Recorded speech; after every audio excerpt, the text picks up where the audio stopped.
Então, estamos no ar. Sejam bem-vindos, médicos do futuro, a mais um episódio, o último episódio da primeira temporada do nosso podcast The Health Tech Show. Deixa eu chegar mais perto do microfone aqui, que hoje tem muita câmera. Como é que tá o som? Tá bom? Só aproximar. Aproximar, tô falando para aproximar. Então, se você tá ouvindo no Spotify, já vai pro YouTube, porque hoje é um episódio muito legal para vocês assistirem pelo YouTube, que a gente trouxe um convidado diferente, digamos assim. Fala aí, pai. A ideia desse convidado de hoje era fazer um convidado que fosse não presencial do ponto de vista físico, mas presencial do ponto de vista digital. Então, nós começamos a pensar numa possibilidade da gente tentar fazer um fechamento dessa primeira temporada. Por quê? A primeira temporada, a Bianca me entrevistou, a ideia era falar o que era a medicina há 30 anos atrás, quando eu comecei a fazer medicina, quando eu comecei a fazer cirurgia vascular, a minha experiência inicial no ecodoppler vascular. E a gente falou o que foi acontecendo tecnologicamente do ponto de vista de melhoria da medicina ao longo do tempo. E a Bianca foi entrevistando, eu participei de algumas dessas entrevistas sobre tudo relacionado com medicina e tecnologia. E agora nós resolvemos fazer esse fechamento desse primeiro módulo, dessa primeira temporada, com o ChatGPT. Por que a ideia surgiu dessa história toda? Porque o ChatGPT está na moda, todo mundo fala em ChatGPT, e o que eu tenho percebido dos médicos, principalmente dos médicos da minha geração, ali por volta dos 55 mais, às vezes até um pouco mais baixo que isso, uma certa dificuldade para entender esses conceitos de tecnologia, de inteligência artificial, principalmente esses LLM, né, esses Large Language Models.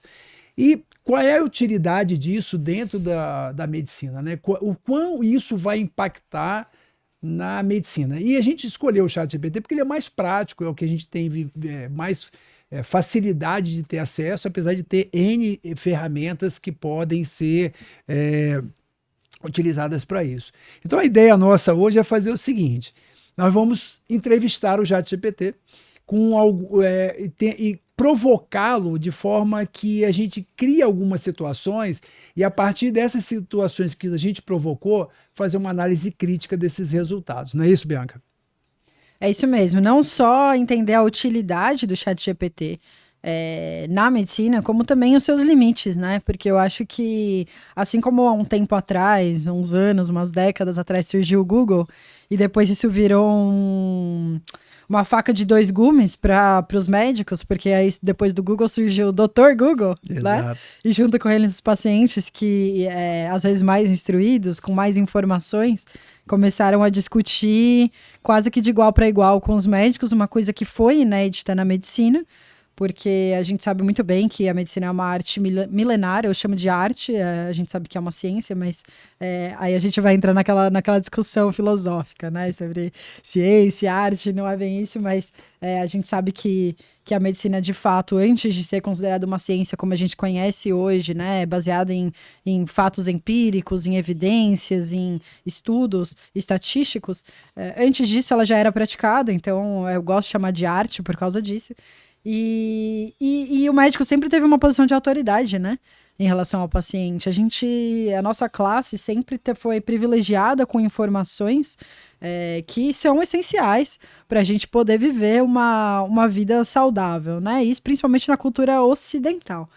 E aí, com a invenção da internet, do Google e tudo mais, o lugar do médico mudou dentro do consultório, né? A gente hoje precisa ter argumentos, né, para discutir quase que de igual para igual com os pacientes. E eu vejo que é lógico, tem uma preparação exigida dos profissionais da área de saúde, mas mesmo os leigos, eles já são muito mais bem equipados com ferramentas que antes não existiam.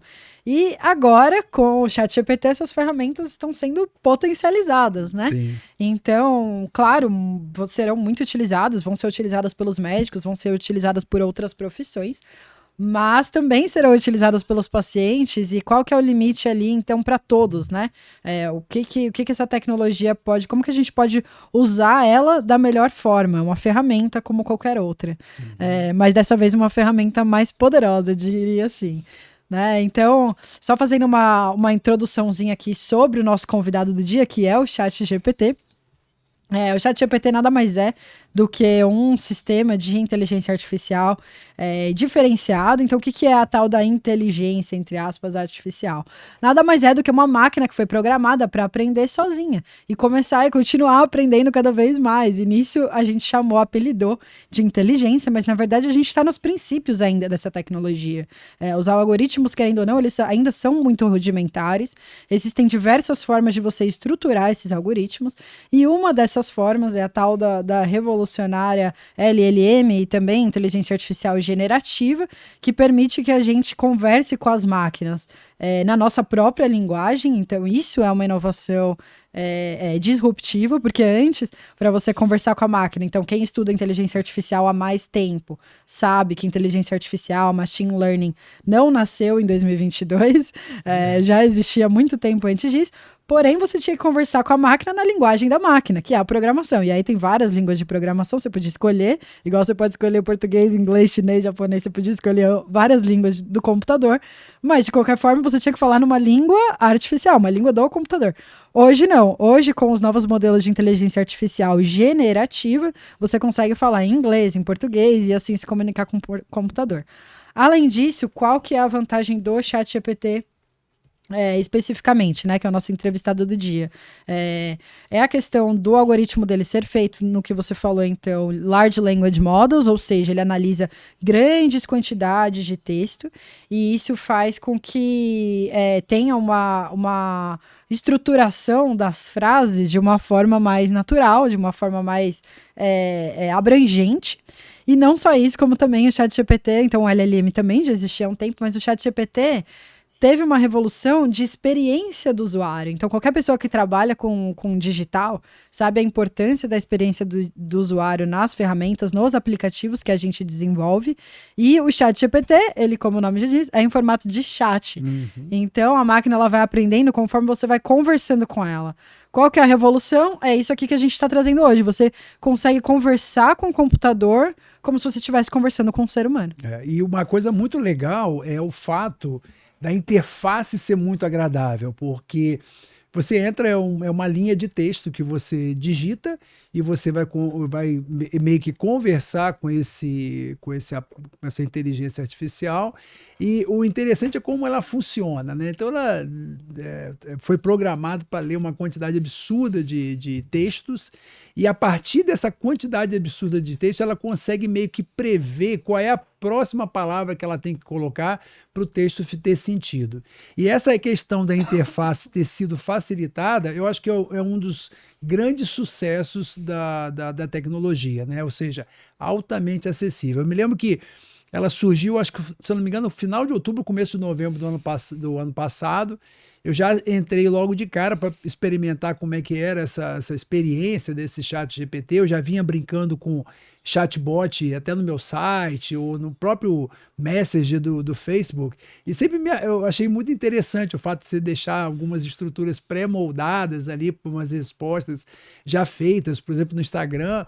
Mas isso aqui é revolucionário, porque você não precisa gravar uma mensagem baseada numa pergunta que foi feita. Ele já está lá, já tem uma quantidade absurda de dados e ele vai responder sem que você tenha que fazer essa programação específica para um assunto, né? Então vamos lá, Bianca, vamos começar então? Vamos, só mais um parênteses, como você falou dos benefícios que o ChatGPT traz, né, dessa facilidade para os usuários. Isso, então, a gente está falando dos usuários leigos, que não são profissionais de tecnologia, mas por trás do ChatGPT existe uma API poderosíssima da OpenAI, que te permite colocar o chatbot com inteligência artificial, igual a gente conversa aqui, em outros aplicativos. Então, para os programadores, para quem trabalha com computação, isso também foi revolucionário. A OpenAI tem outros outras APIs que podem ser usadas além do ChatGPT, e essas APIs, elas são muito poderosas, como por exemplo o Whisper, que você escuta o que a pessoa está falando e transcreve no computador, né? Ele faz isso. Então, uma outra API do ChatGPT,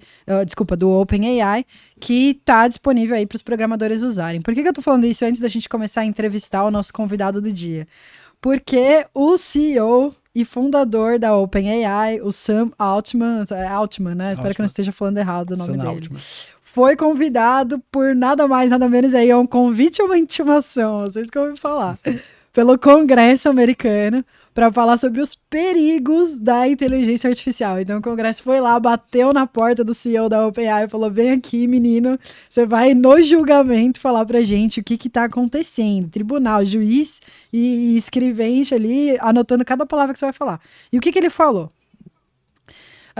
Que tudo bem, a inteligência artificial que eles estão construindo vai trazer muitos benefícios, vai ser muito útil, e que eles acreditam que isso vai revolucionar e facilitar a nossa vida de muitas formas, porém ele admitiu que ela traz riscos iminentes e que esses riscos eles podem se tornar sérios, e aí ele citou dois principais.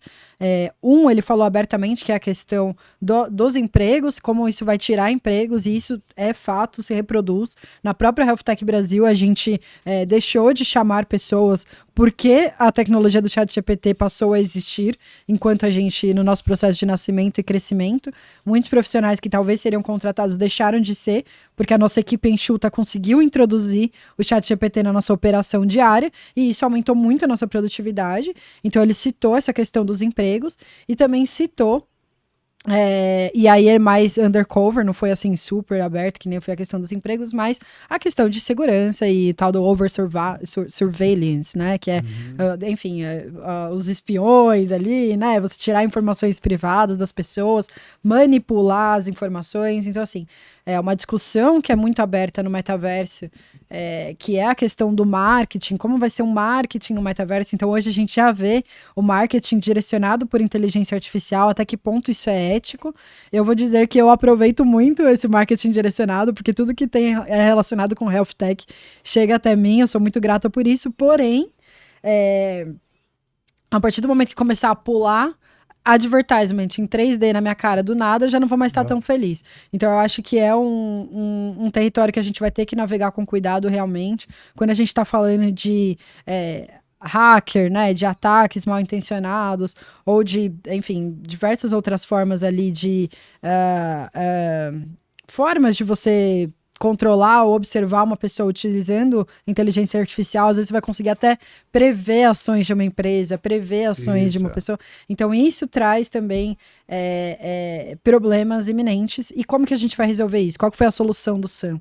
É a mesma visão que eu tenho, eu concordo em gênero, número e grau com o que ele falou, que a gente tem que trabalhar em grupo para enfim, minimizar os riscos da inteligência artificial, né? E aí, por que isso é importante? Então, toda inteligência artificial, ela é codada, ela é feita para aprender através de uma base de dados, né? Então, a revolução do ChatGPT, LLM, Large Language Models, é porque a gente consegue usar grandes bancos de dados com grandes informações, mas ele continua sendo um banco de dados abrangente. Ele não é, por exemplo, a gente vai falar disso daqui a pouco, vamos perguntar para o nosso convidado, já vamos dar o poder de voz para o ChatGPT, mas ele não é, por exemplo, ele não foi treinado numa base de dados com estudos científicos médicos exclusivos. Exato. Então você não vai tirar uma conduta de um robô que foi treinado com, inclusive, Wikipédia, Google, vai saber o que mais que saiu né, dentro do treinamento do ChatGPT.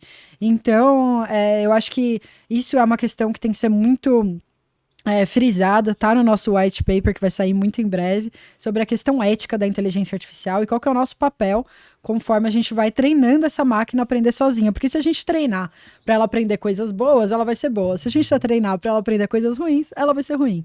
E aí o risco de você criar um robô racista, sexista, às vezes até mais que isso, genocida, né? Então, são riscos muito grandes, né? Porque você imagina você ter um robô que fala todas as línguas e odeia mulheres. Acabou. Você sabe que eu estava vendo uma entrevista de de um executivo do Google. Ele acabou de aposentar agora, com 75 anos. Ele é chamado o padrinho da inteligência artificial. Eu esqueci o nome dele agora, mas não é difícil de encontrar essa entrevista.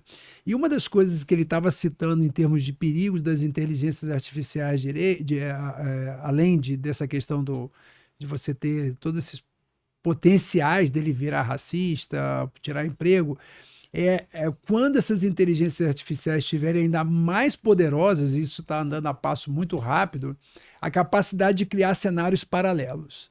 E isso na mão de um ditador é um problema muito grande. Fake news, né? Não só isso. Ele cria um cenário paralelo. Vamos imaginar uma situação aqui meio... Não precisa imaginar. Aconteceu agora. Você não viu que soltaram uma imagem feita no Midjourney, feita como se tivesse tido uma explosão do lado do Pentágono e a bolsa...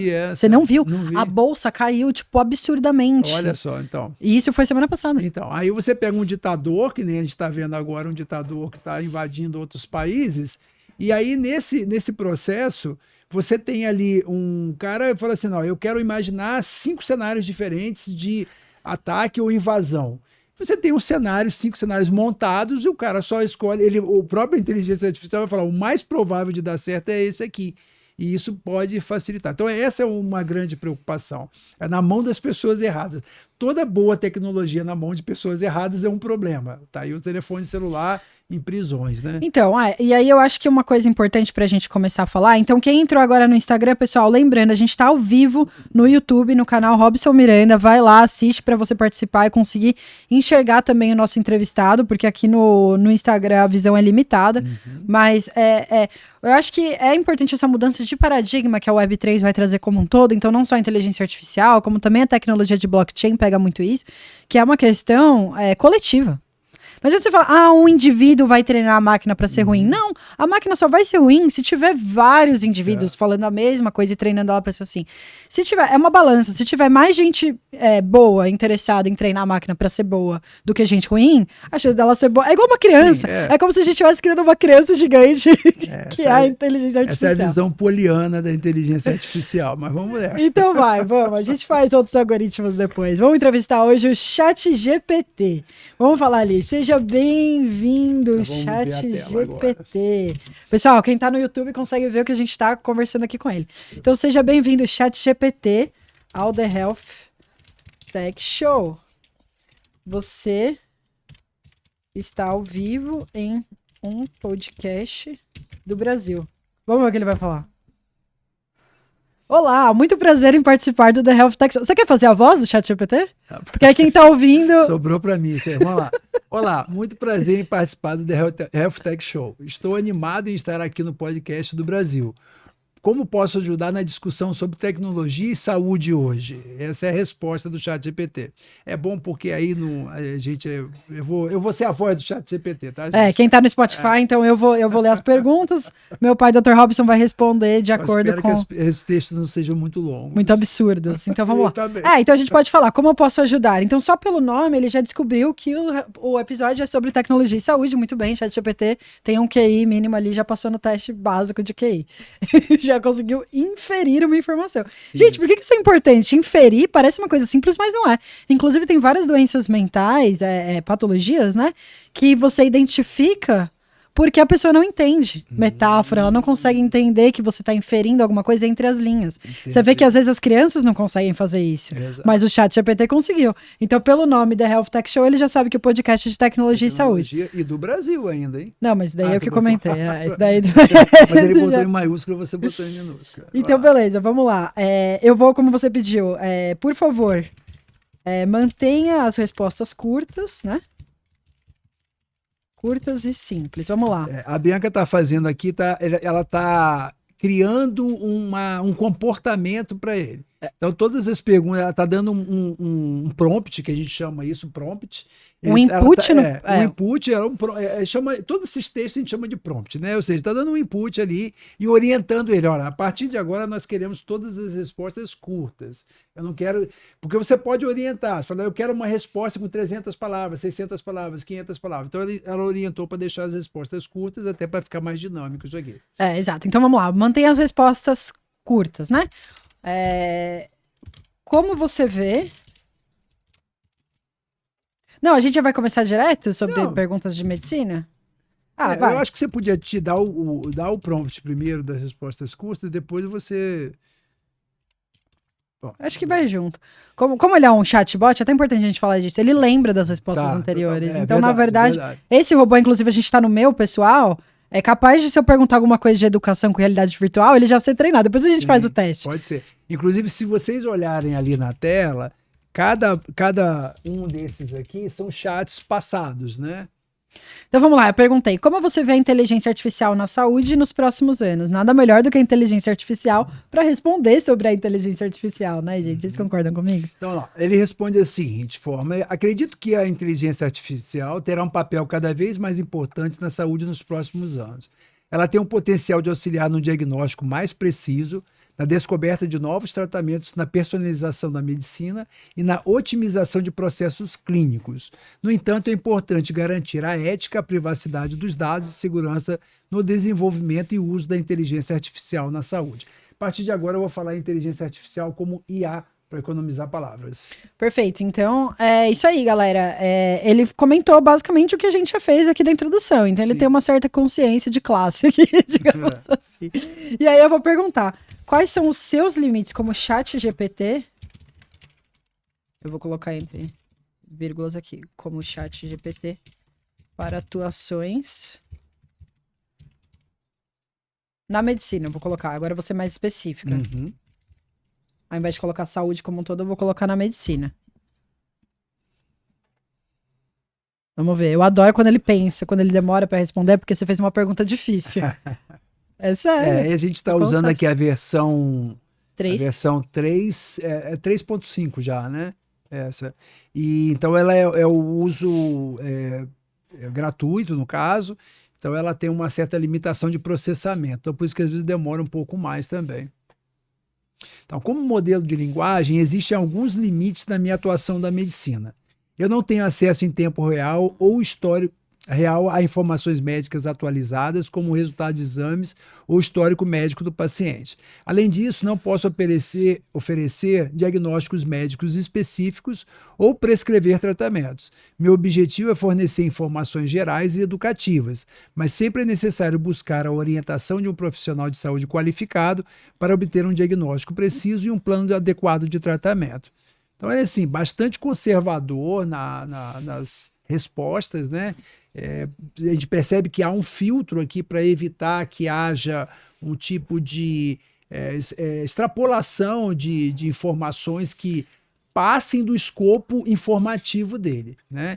A gente depois pode ser um pouco mais assim incisivo e tentar tirar alguma informação para ver até um limite onde ele vai, né? Sim, porque aqui na verdade você falou que ele está sendo conservador, mas a gente está sendo conservador nas perguntas. Dá pra gente ser mais ousado, a gente vai ousar. A gente vai aumentando a intensidade da ousadia. Vamos ousar. Então, pessoal, lembrando, tá assistindo pelo YouTube, dá like, compartilha com seus amigos, a gente tá ao vivo, a gente vai tirar dúvida de vocês sobre inteligência artificial na medicina, para quem tiver lá no YouTube. Ah, e detalhe, tem também, a gente está num programa de como é que chama mesmo, Bianca? Do Podcast? Catarse? Não, do Catarse lá. Crowdfunding. Crowdfunding, ou seja, de doações para a Health Tech Brasil, que é uma empresa, uma startup no começo, né? Então lá no chat do YouTube tem uma notinha com um cifrão ali. Então se alguém quiser doar alguma coisa, pode clicar ali.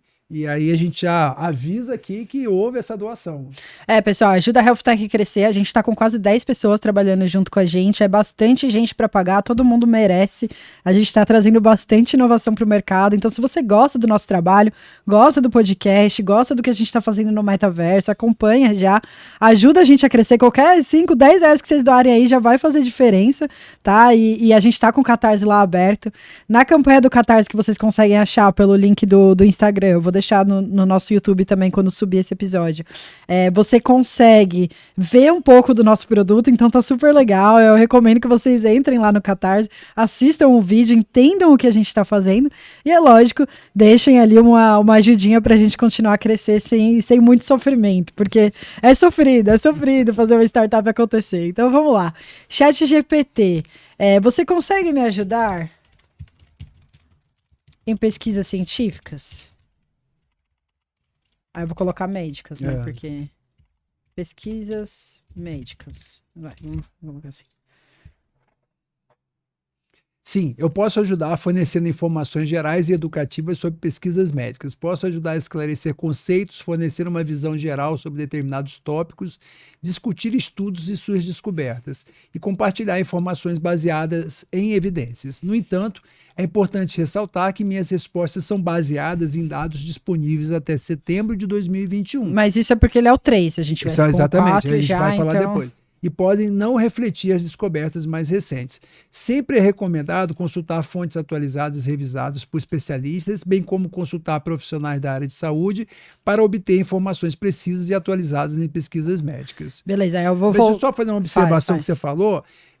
A Bianca comentou porque o fato de o ChatGPT ter essas informações até setembro de 2021. Na realidade, o banco de dados do ChatGPT é até 2021, mesmo na versão 4. O que acontece é que na versão 4, você que é a versão paga, você tem condições de inserir plugins. E esses plugins, que são pequenos programinhas que ajudam a melhorar o próprio programa principal, alguns deles dão acesso à internet. Aí você pode, por exemplo, linkar ali, né, com esses plugins um artigo científico que foi publicado semana passada em PDF, e ele, a partir daquele plugin, usando o ChatGPT, você colocando o link, ele vai lá naquele artigo e começa a trabalhar em cima dele. Exatamente. Então aí, só para não dar mancada aqui que a gente tá ao vivo, eu voltei num trabalho que eu tava fazendo essa semana. Aqui você consegue ver do cantinho, tá escrito referências bibliográficas. E aí eu pedi, dentro do estudo que eu tava fazendo no ChatGPT, para ele me ajudar com algumas prospecções de mercado e citar as referências do que ele estava me trazendo, porque isso é uma coisa que eu sempre coloco, inclusive na faculdade de medicina lá, fui dar aula de saúde digital, falei para os alunos, falei, gente, vocês vão usar ChatGPT para estudar? Beleza, eu, Bianca, acho que não tem problema. Pode ser que outras pessoas tenham algum problema com isso, mas eu acho que não. Eu acho que, assim como o Google, como outras ferramentas online, o ChatGPT é mais uma ferramenta que a gente tem que usar a nosso favor. Mas eu falei para eles o que eu faço, o que eu acho que é o que todo estudante de medicina deveria fazer. Você vai usar? Beleza. Pede ajuda dele, conversa lá com o ChatGPT e pede para ele citar as referências. Porque se você for entregar um trabalho, se você for escrever um artigo, você, antes de publicar qualquer coisa, você faça o favor de ir na referência. Sim. E ver se o que ele escreveu realmente é o que tá na referência, exato, né? Da onde que ele tirou aquilo. Então, beleza.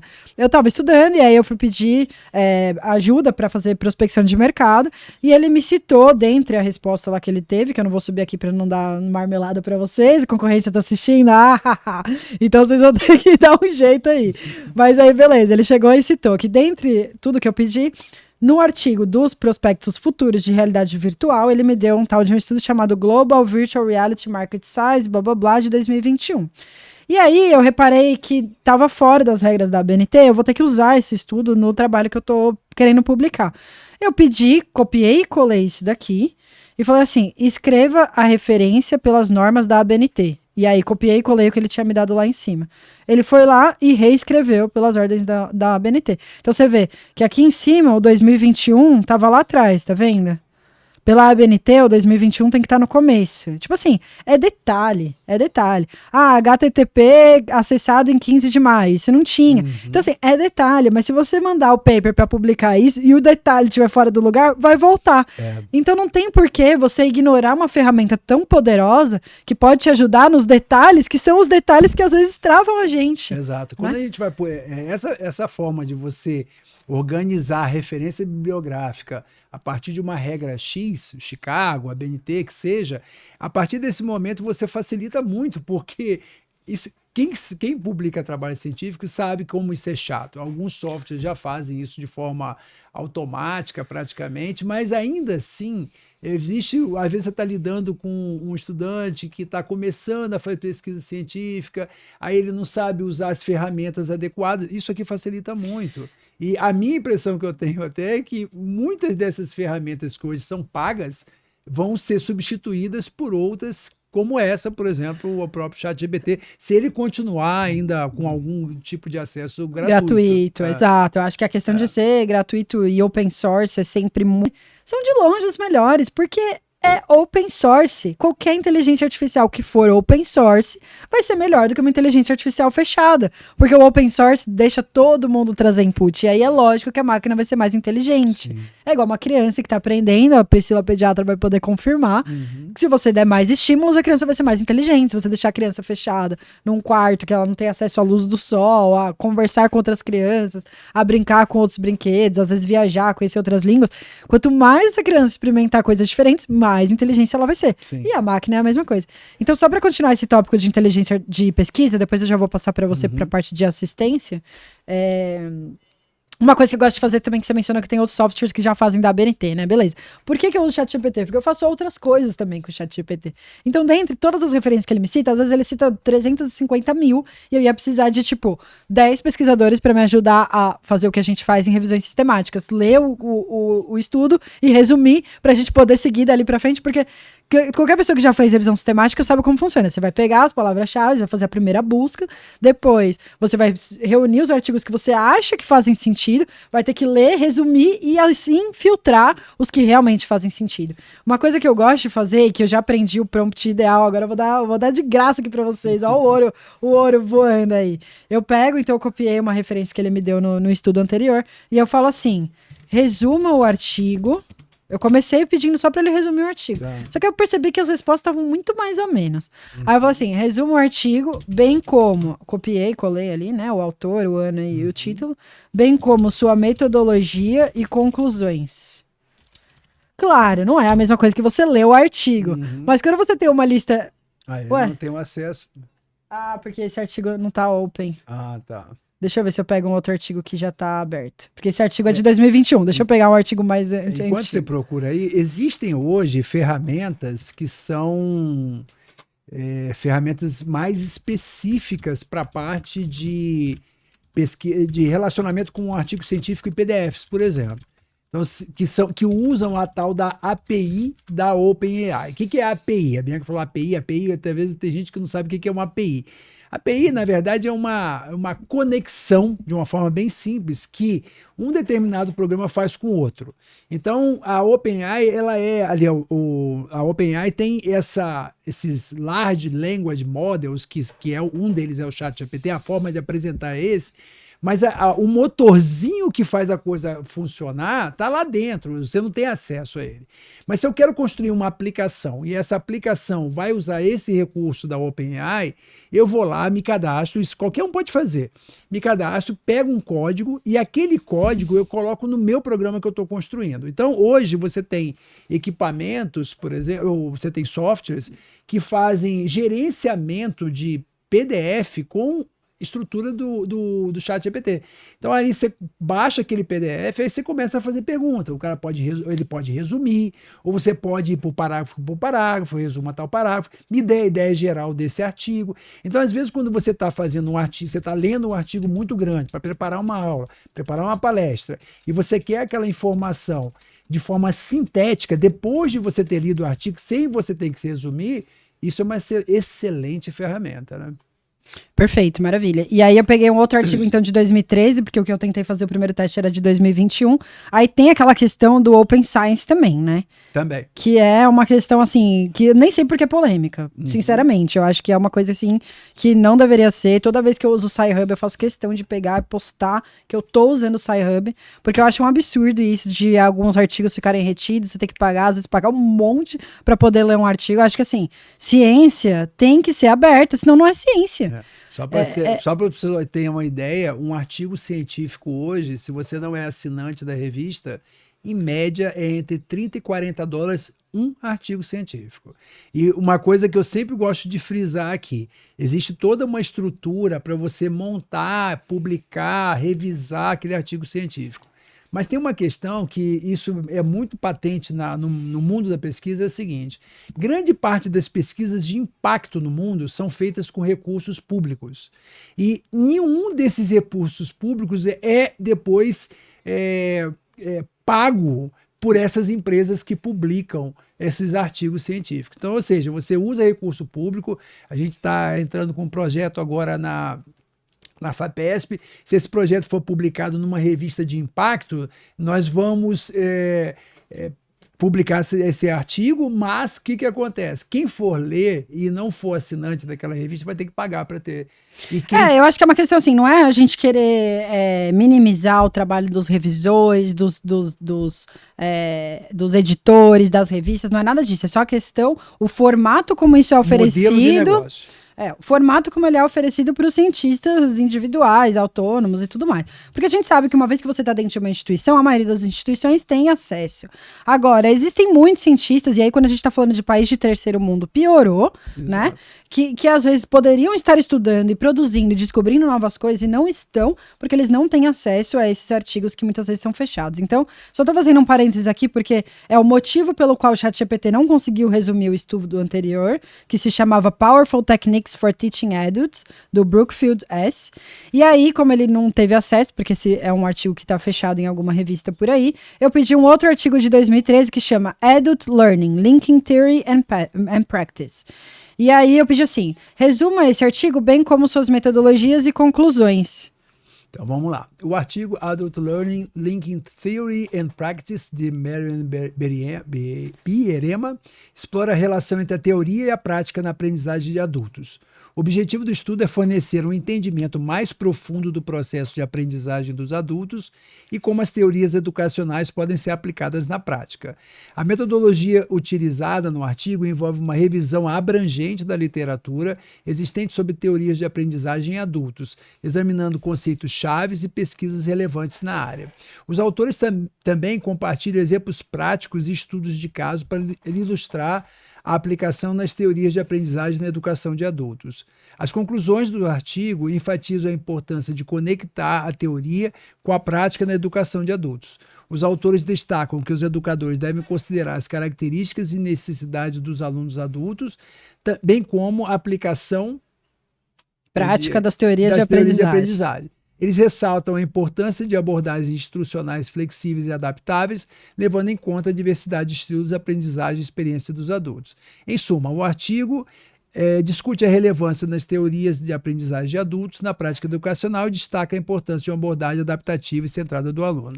Repara que essa resposta é uma resposta super abrangente. Ela não entra em detalhes do artigo. Então, mas aí é isso que eu queria falar, porque depende muito de como você faz fez o input, o output vai depender do input. Então, assim, eu comecei, né, no meu trabalho de pesquisa pedindo para ele resumir. E aí eu vi que as respostas quando eu peço, você resuma, tava muito genérica. Isso. Quando a gente vai fazer uma revisão na literatura, eu preciso, no mínimo, saber a metodologia, né? E eu também gosto, às vezes, quando você tá com pressa, você pula direto pra conclusão, porque você precisa saber se vai entrar na tese ou não. Se não for entrar, você já joga fora.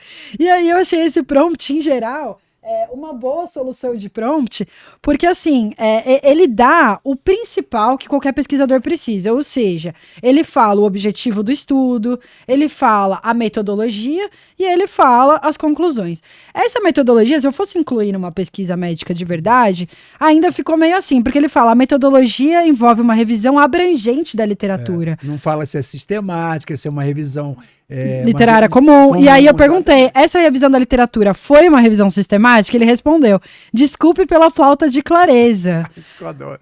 Esse artigo não se baseia em uma revisão sistemática. Então, quando você vai fazer uma pesquisa, né, mais estruturada, você consegue usar o ChatGPT para agilizar o processo. Ele não vai ler o artigo por você. Se você quiser ler o artigo, entender e tirar suas próprias conclusões, não tem solução fácil. Você vai ter que ler o artigo, entender e tirar suas próprias conclusões. Mas se você precisa fazer uma filtragem rápida, que antes precisaria de vários pesquisadores para fazer essa filtragem, você sabe como é. É um trabalho cansativo e tal. Hoje, o ChatGPT consegue te ajudar. Se você fizer as perguntas certas, ele vai te dar as respostas certas. E aí entra uma das problemáticas dessas novas tecnologias. Você tem que aprender a usá-las.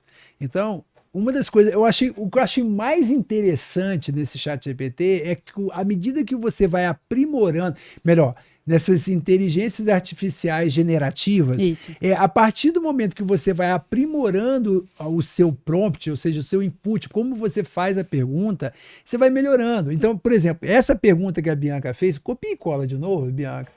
Não a primeira, essa aí, ó. Isso. Resuma um artigo. Resuma um artigo como para uma criança de 10 anos entender. Tá. Entendeu? Não, mas aí, stop. Vamos lá.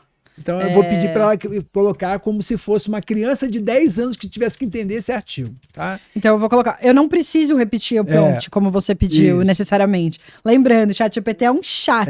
Então ele vai lembrar o que o que já teve na conversa, né? Então você pode pedir naturalmente para ele reescrever, inclusive isso é uma forma de você evitar que o seu texto traga algum plágio. Então se em algum momento você quiser pedir para ele escrever um parágrafo, né? Tá com pressa, sei lá, alguma coisa aconteceu. E você quer que ele escreva o parágrafo por você, é sempre bom, depois que ele der a primeira pergunta, você pedir para ele reescrever. Porque aí, se por acaso tiver alguma... Lembrando, como o ChatGPT aprende, ele pega grandes quantidades de texto e reescreve. Então, nessas grandes quantidades de texto, às vezes vai ter uma frase ali... bloco de frases. Que pode sair uma frase inteira que pode ser considerada um plágio, se você for ver na ipsis literim, né? Então, se você pedir, depois que ele te der uma resposta para ele reescrever, costuma mitigar esse problema do plágio. Aí tá. Reescreva esse resumo para uma criança. Enquanto ela vai escrevendo, e existe um jeito de você fazer com que ele escreva do jeito que você escreve. Então, por exemplo, você pode pegar um texto seu, fazer como input, olha, eu sou o Robson Barbosa de Miranda, meu texto sobre trombose venosa profunda é esse aqui, pá, cola ali. Agora eu quero que você responda tal pergunta conforme o jeito que Robson Barbosa de Miranda escreve esse texto.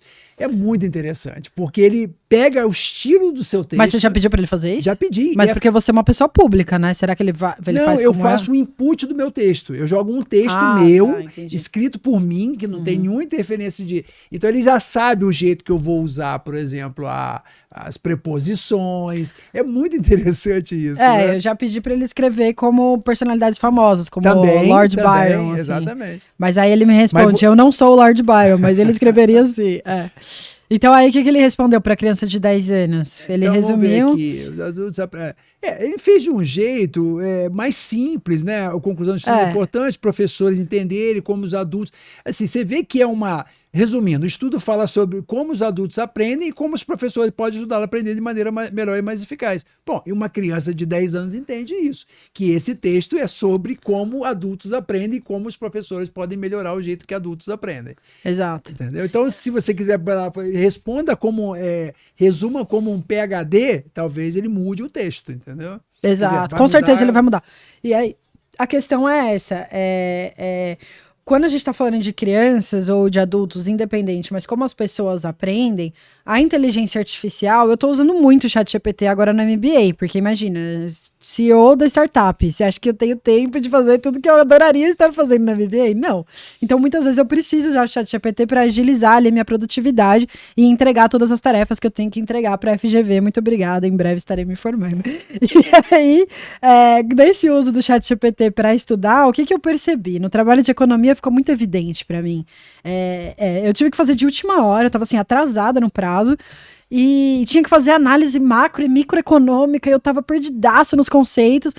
Eu comecei a estudar pelo ChatGPT. O que é isso? O que é aquilo? E aí, através das respostas dele, eu ia criando novos inputs, fui fazendo as minhas próprias respostas, porque, veja, não é como se eu tivesse pegado e falado, me dá aí uma análise macroeconômica de saúde no Brasil. Não, eu fui entendendo a matéria, fui colocando o que estava na minha cabeça junto com o input com que ele estava me respondendo e gerando respostas. No final, ficou uma análise tão boa que o professor de economia da FGV me deu 10.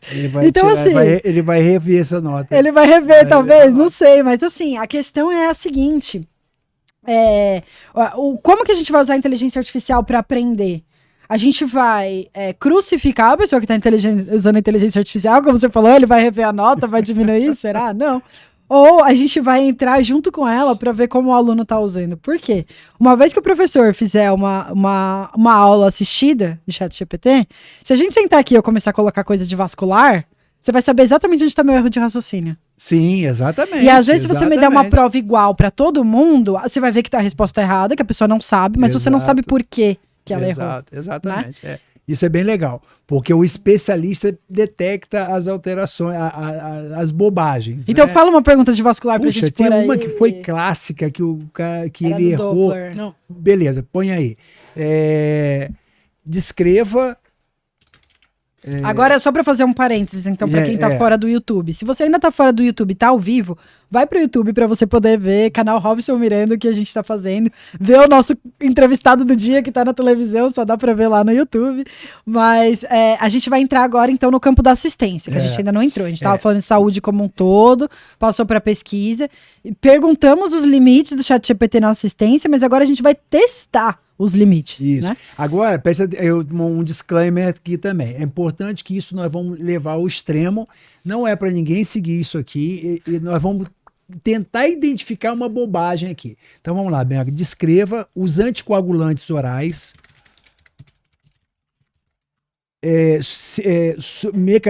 com mecanismos de ação e doses. Os principais, né? Pra dar uma... Isso. Então, descreva os principais anticoagulantes orais, bem como seus mecanismos de ação e doses. Bom, aí ele já começou. Isso. Vou descrever brevemente os principais. Varfarina, inibidores diretos de trombina, ele deu até o exemplo aqui, dabigatrana. Inibidores diretos de fator XA. Ele deu só esses, parou. Então, assim, ele aqui, por exemplo, se numa revisão geral, tá tudo certo. Deixa eu ver os detalhes aqui. Varfarina é um anticoagulante. A dose da varfarina é individualizada e geralmente requer monitoramento frequente da coagulação sanguínea, como um exame chamado INR, real, é isso aí mesmo. Inibidores diretos da trombina, da bigratana, então tá certo. Esses anticoagulantes atuam diretamente inibindo a enzima trombina, que é fundamental na formação de coágulos sanguíneos. Eles não requerem monitoramento frequente, como a varfarina. A dose usual da bigratana é 152 vezes ao dia, mas pode variar dependendo da indicação. Isso foi bem legal. Por quê? Depende da indicação, a gente vai mudar a dose. E por último, mas você não acha perigoso ele dar dose assim então, já? A gente não pediu dose, né? A gente pedimos dose. Ações e doses recomendadas. Desculpa. Inibidores, agora no caso de inibidores de fator 10A. Então ele acertou também todos esses anticoagulantes o fator 10A com uma proteína envolvida na cascata de coagulação. Assim como os inibidores da trombina, eles não exigem monitoramento frequente. As doses recomendadas podem variar dependendo da indicação, mas geralmente são prescritas em dose fixa. Aí ele escreve aqui que é importante exaltar, que não é médico e tal. Essa mesma pergunta eu fiz há uns 3 meses atrás, e o que aconteceu? Um desses inibidores 10A foi parar no inibidor de trombina. Estava errado. E estava errado. Então, assim, provavelmente eles já melhoraram esse aspecto também. Houve algum tipo de revisão. Eu até fiz um comentário, porque aqui tem uma possibilidade de você fazer uma às vezes dá para dar o feedback. Aqui, ó, o feedback aqui, você aperta aqui o negativo, o positivo. Eu liguei, tá errado, botei a alteração. Então, assim, de uma forma geral, é legal que você tenha essa informação, né? Mas ela pode ser perigosa. Pode ser perigosa, porque quando você fala uma dose específica, essa dose específica ela vale para um tratamento, mas não vale para outro. Não, vamos perguntar, de onde você tirou essa dose? De onde você tirou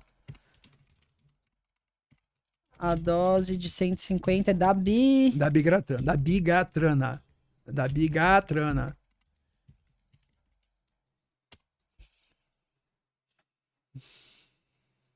Ó, aí começa. Tá vendo? Olha isso. Aí começa, ele pede desculpa, né? Volta lá quando ele deu 150 uma vez ao dia. 2 vezes. Ele deu 2 vezes. Ele respondeu a mesma coisa. Mesma coisa. Então, ele começa, desculpa pelo erro anterior. A gente nem falou que foi erro. Ele entendeu que foi erro, né? Eu vou perguntar, qual é a fonte dessa informação? De novo, porque ele não tá me falando de onde ele tira essa informação. Treinamento extenso, incluindo artigos médicos. No entanto, não tem acesso direto a fontes específicas. Então, assim, você que é médico, você vai confiar? Você vai prescrever? Ele nem te falou de onde ele tirou. Exatamente.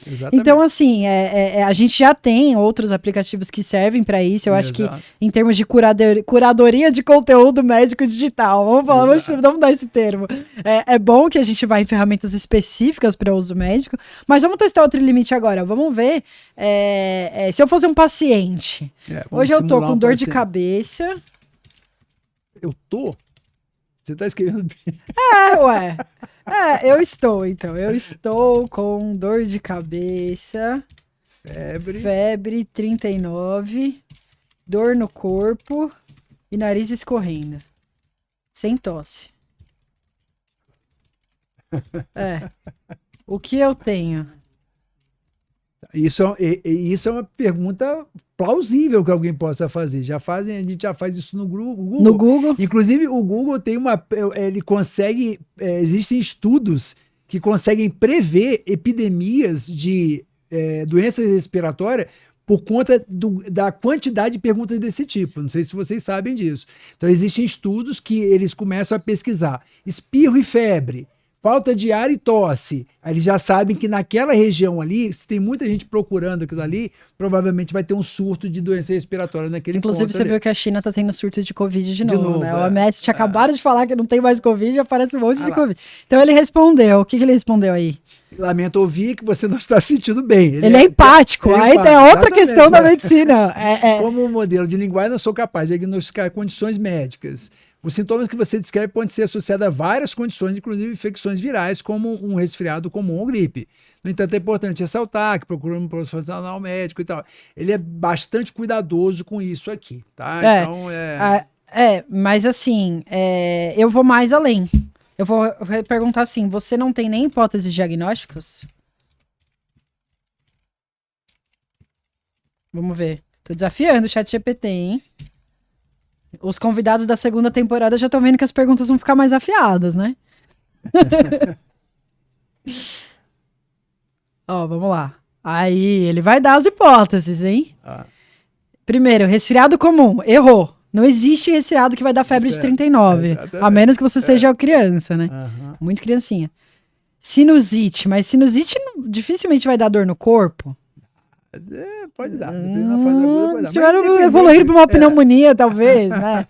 Mas ele nem citou pneumonia, por exemplo. Existem as pneumonias atípicas que não dão tosse. Ele não citou arbovirose, a gente está no Brasil.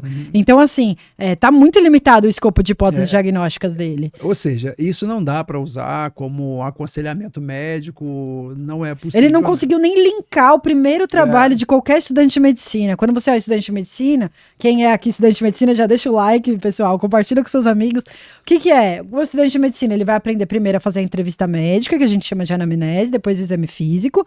Logo após, o que ele tem que saber? Elaborar a hipótese diagnóstica. Só a partir daí, depois que você souber fazer isso, você vai ser capaz de pensar num tratamento. Porque antes das hipóteses, aí sim, você vai pedir os exames para confirmar a hipótese, e a partir da hipótese confirmada, você vai pensar num tratamento. Então não é simplesmente, tô sentindo isso, tenho aquilo, vou tomar isso. Nunca foi assim, né? Então, para os leigos, talvez, pareça que seja assim, mas não é. Então, se ele travou no primeiro passo do raciocínio médico, que é elaborar as hipóteses diagnósticas, ele já não listou tudo que ele deveria ter listado, tudo daqui para frente já tem que ser descartado. Ele não é capaz de pensar hoje como um médico. Talvez, em breve, então volta no que a gente falou, a inteligência artificial e outras tecnologias evoluem muito rápido, mas hoje ele não pensa como um médico, ele não é capaz de pensar como um médico. Exato. Né? O que você acha que talvez seja a melhor aplicação hoje, a título de tecnologia que existe hoje, Bianca? O que você acha que, para o médico, no que o ChatGPT pode ser um grande auxiliar? Olha, eu acho que em termos de produtividade, para se atualizar. Então, beleza, ele falou, eu só consigo dar artigos até 2021. Isso porque a gente está no 3. Se você for para o 4, ele já tem artigos atualizados online. Eu vejo que você, às vezes, vai entrar num novo campo de estudo. A nossa área é muito comum isso, né? Ninguém para de estudar, os bons médicos nunca param de estudar. E agora eu tô estudando saúde digital. Daqui a pouco eu vou estar estudando fitoterapia, que é uma coisa que é o meu hobby hoje. Em breve, quem sabe, talvez vai virar minha profissão. E aí, como que eu vou estudar isso? Antes eu assinaria revistas, eu iria em congressos. Hoje, cada vez mais eu tenho informação na ponta da língua. Então eu comecei a estudar medicina ayurvédica do básico. Eu entrei em 1, 2, 3 sites. Comecei a ver as coisas que estavam em comum. Eu fui no ChatGPT. O que é isso? O que é aquilo? Digo mais. Eu perguntei pro ChatGPT, como você estruturaria um curso de medicina ayurvédica do início ao fim para uma pessoa iniciante? E aí ele me deu todos os passos a passos de como eu tenho que estudar. Então eu vejo que para o médico, que teoricamente deveria ser, e eu espero que continue sendo, um profissional intelectual, isso é uma ferramenta de estudo e nada além disso. Esse ano eu fiz uma experiência no meu curso online preparatório para a prova de título de especialista de ecografia vascular.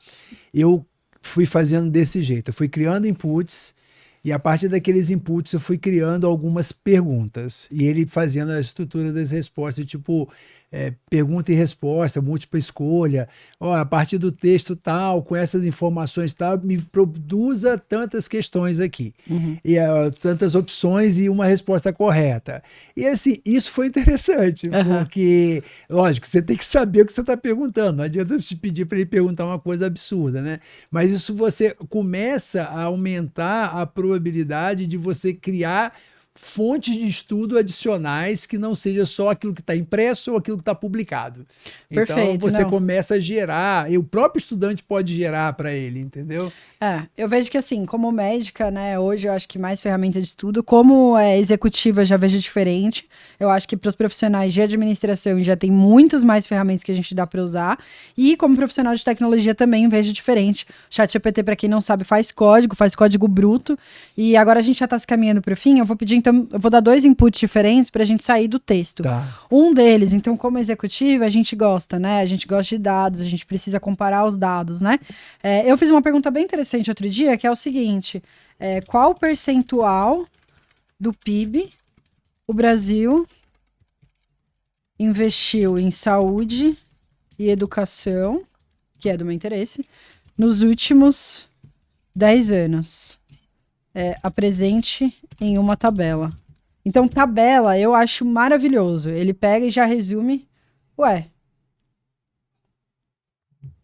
em tempo real. Setembro de 2021. Você podia delimitar até setembro de 2021. Não, eu já fiz essa pergunta, mas eu acho que eu não devo ter colocado o tempo errado. Ele não quis me responder porque ele falou que os dados dele são até 2021. Então, considerando que a gente está em 2023, eu ter perguntado nos últimos 10 anos não foi a melhor pergunta. Então, você põe entre 2000 e 2020. Entre 2000 e 2021. E 2010, para facilitar. 2010. Não, entre 2010, para ficar mais atualizado, 2020. e 2020. Pronto. Ele já me deu isso. Não tenho capacidade de criar tabelas visualmente. Eles jogaram isso pro GPT-4. Pô, sacanagem. Então, isso daí já é modelo de negócio. A gente está tentando trazer um exemplo para os empresários. Os empresários sabem como uma empresa tem que funcionar, ela tem que monetizar. Então, vamos aproveitar essa oportunidade, pessoal. Estamos com o crowdfunding aberto. Eu vou mostrar para vocês nas nossas redes sociais, no nosso Instagram, principalmente, @healthtech.br, como uma startup cresce, por que uma startup é uma empresa diferente de uma empresa comum. Tudo isso vai ser explicado, então a gente está dentro da estratégia ali de crowdfunding. Mas para você que está assistindo ao vivo aqui agora e viu que o GPT não nos deu uma informação de graça porque ele quer que a gente pague, basicamente é isso. Uma empresa precisa ser sustentada por fins financeiros, e se essa empresa não estava conseguindo se sustentar dando o ouro de graça, eles acabaram de bloquear as tabelas, agora você tem que pagar para ter uma tabela. Até pouco tempo atrás era de graça, e a gente também precisa sobreviver. A gente está numa fase de captação de startups que se chama Friends and Family. Se você está aqui ao vivo no último episódio da primeira temporada da Health Tech Show, é porque você é nosso amigo. Então, por favor, entra aí no link do Catarse, ajuda a gente a crescer. Aqui no YouTube também tem o espaço ali para doação ao vivo. E aí, depois da fase de Friends and Family, tem outras fases também. O link do Catarse tá no nosso Instagram, vai estar aqui no YouTube também. E agora o ChatGPT proibiu a gente, então, de ter tabelas de graça pelo GPT-3. Ou seja, você dá o doce e tira o doce. Então, agora é só pagando. Exato, é uma estratégia. Então, uma das empresas mais ricas do mundo virou unicórnio em meses, né? Já tá valendo 29 bilhões de dólares. Sério? E agora eles não estão valendo 29 bilhões de dólares à toa, né, gente? Eles sabem fazer o negócio. Então, tudo bem. Eu acho que código eles ainda dão, né? Vamos finalizar com o código. Tentar fazer um código. Escreva um HTML, né? Vamos começar com HTML. É a única coisa que eu sei ver. A Bianca tá pedindo para fazer um código em HTML. HTML é a linguagem de escrita para a web. Ou seja, cada página que você tem na internet, ela, além de outros códigos como JavaScript e tudo mais, ela tem o código base dela, que é HTML. Você pode escrever uma página completa da internet usando somente HTML, que é uma linguagem muito simples. Exato. Então eu pedi um projetinho meu, já que eu já tinha pedido, eu sei que roda. Aqui você não tem Visual Studio, né? E também a gente não tem tempo para fazer. Eu acho que não sei, eu acho que não está atualizado. Vamos ver. Eu não sei se a gente não vai ter tempo pra fazer esse coisa rodar, não. Daria até pra tentar pôr num compilador online, mas eu acho que deixa quieto. Enfim, você pega esse aqui, ó, o HTML. Por que eu usei o HTML? Porque o HTML é fácil. Ele começa com o HTML, ele termina com o HTML. Quando você viu que isso daqui, as duas coisas estão lá, o código vai rodar, você pode ficar tranquilo. Agora, a gente gravou um outro episódio que não foi pro ar, e você tinha pedido um arquivo...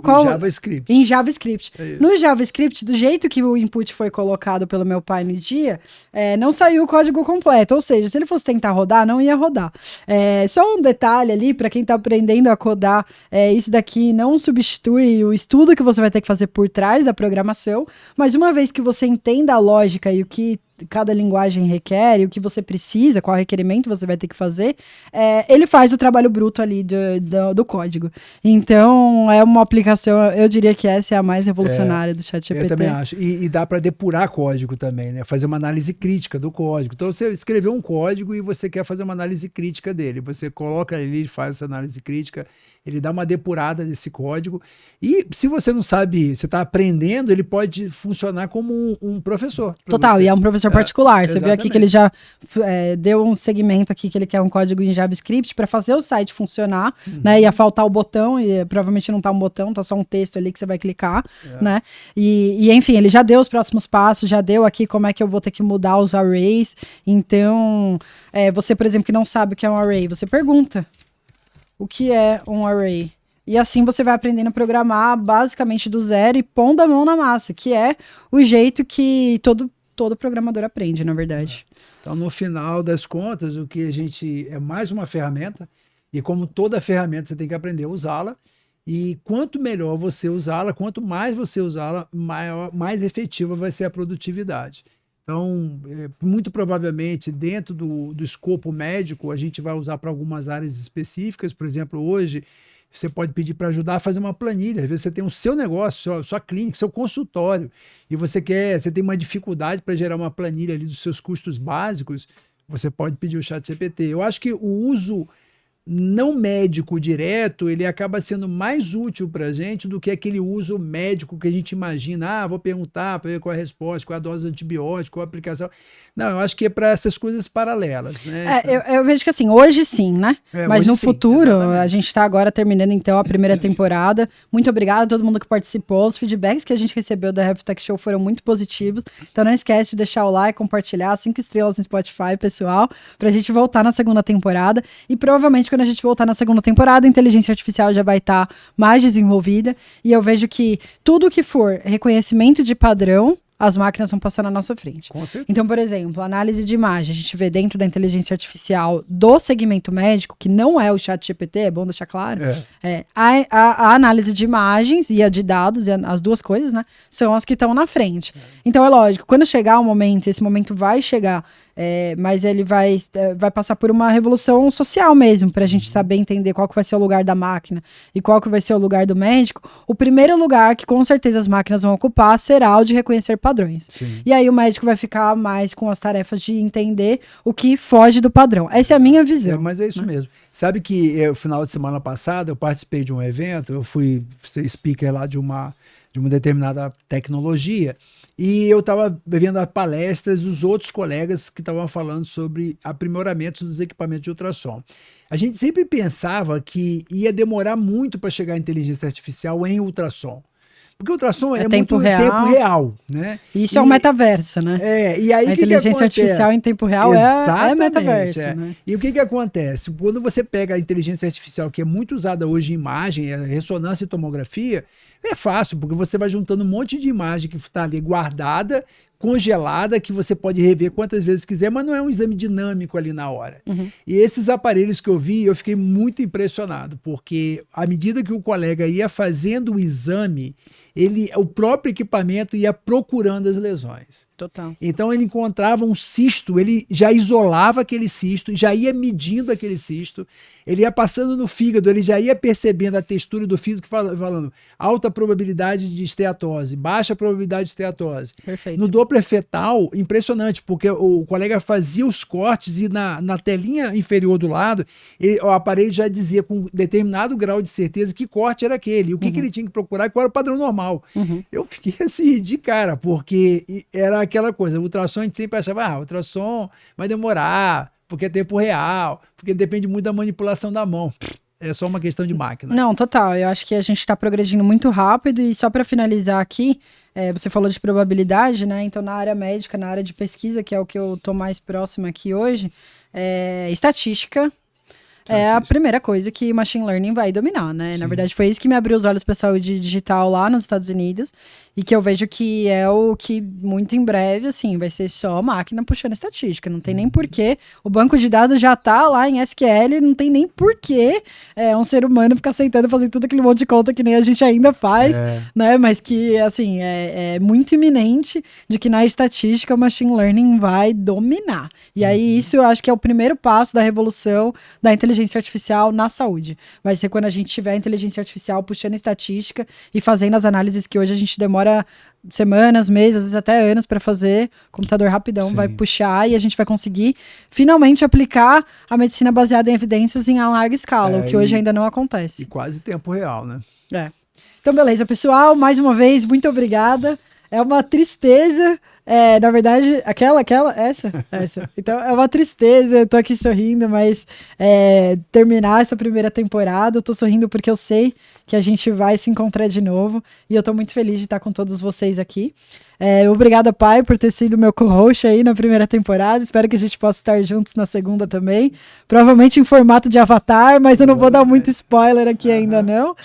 Você vai deixar mais algum recado? Não, eu sei que foi muito legal participar desse podcast, eu sempre quis ter um podcast, na verdade eu não queria ter um podcast em vídeo, eu queria ter um podcast só em áudio, mas como ele acabou virando um podcast em áudio também, então foi muito bom.